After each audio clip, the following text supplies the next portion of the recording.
our smartphone last night, and they did all those things last night. This is what the woman actually tried to do. Now, first the woman had to come back. They knew that there wasn't any charge on this, and you only got the last the posting of the email and the last email voice recording. Well, I can't remember the dental floss. You know, the portable dental floss that's like in the plastic. Okay, so there were some people who came by just a few minutes ago, and they flashed their teeth, beautiful teeth. And there isn't any time of the day that goes by where I don't ever think about, like I think about my teeth now. When I see food, I think of my teeth, how they ruin my teeth. I said, that too. You know, when you first learned about us, I told you I ruined my teeth. So I'm not going to be a liar because I wouldn't let you do that too. And they said the woman should never said I can be anything because my teeth always say that. But you know, the psychopaths did all these things to us. They said, you know, they did something to my husband, and they always make fun, make comments about my husband. They said, and they don't know my husband. They said, Shabby's my blood husband for all eternity. He's my first cousin and my blood husband. Okay, so I am sitting outside of one of our Rothschild banking house, and so I had to come up here to the post where we also owned and try to get a charge on the computer, and so that's what I saw when I first got here. Dental floss thing outside. Is this it? And so now last night when this morning actually when that happened with that woman, obviously her and the blacks told those crooked police that I had tried to attack her. Is it because they came and looked at me like they wanted to say that to me, and that's why I said that when I told you the comment I made. I said you're not taking my ID and going to help your whore like that. I said I want to look at that too. Now, when she did that, I was told to keep her from, because she just goes in there and sits. They were going to try to say, to try to take my identity, okay? And we told you what she had done. And so, as I said before, with a person that was trying to rescue me, a little girl, and I was run down. I always sit down on the bench. As I said, they know when something's wrong. Since I was really little, I sit on the bench. As I said, so I'm like when I got poisoned with sulfuric acid, I went and I sat. I couldn't get to the bench. I sat at the synagogue. They came over to me, the workers in our bank, and they knew I was sick, and they because I just sat there, and I just said I'm sick, and because I didn't get to the bench, and it was doubled over. Okay, so now everybody knows I always go there to the bench when I'm happy, or when I'm sad, or when I don't feel well. So it's just it, and so or when somebody's done something to us. It's just it. So, um, so I went there this morning like I always do, but so what happened was and because I'm supposed to sit there, the woman had tried to get into the get to sit down here too, but they kept her. They called the police on her. Just it. So now what happened last night was what she did was she tried to get inside, and I was told yesterday, don't let her do that because it's not her bank vault. We made these bank vaults for security reasons also. There were no ATMs, as I said, and they were made for security purposes in case somebody was attacking us, as I said, and they put us in the bank vaults. Like the other before with the rabbi, the famous rabbi from Israel, our relative, how he blessed it.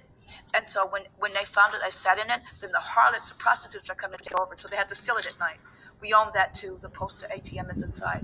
So it's apartment inside the McDonald's, and I saw the crooked blacks peeing on the Asian restaurant in the corner. They're trying to get the pee on the inside, small and small in their faces, and in the daytime. So it's it. So it used to be open at night, so they fixed it so you couldn't get it into unless you lived in an apartment building after a certain time. But it so we own that. That bank vault was made. It's a truth vault. So this one was made. We had several others. The other one we told you about were the gays tried to attack me, and our guards, two of our guards came and kept it's like 10 of them. Remember I told you about that?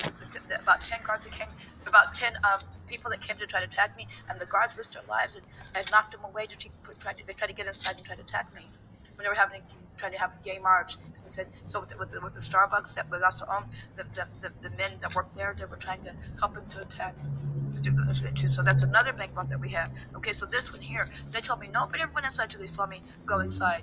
Okay, so now those black men were trying to say that's their who they want, and they're telling all these lies and everything. So last night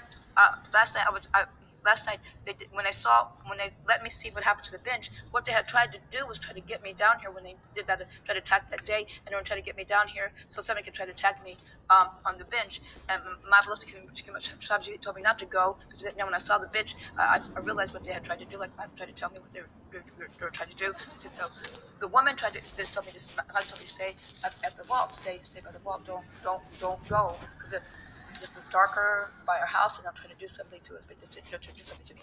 So I stayed by our wall. So then what happened was the woman, the crooked guard, that's his woman, people. He's a Rothschild's backup, and he's the one who obviously also called the crooked police too. Because when he saw that I just sat there, and the woman, and I made the woman keep told her not to. I went the buzzer. Okay, police on the inside. I pressed the button on the inside to call the police because she was trying to force her way in there and be in there and sit there. And the guard told me to leave. And obviously, the guard wouldn't got her because he was shaking when he came outside, so I was still sitting there. And when the crooked funny police came, they went to go reach for their weapon.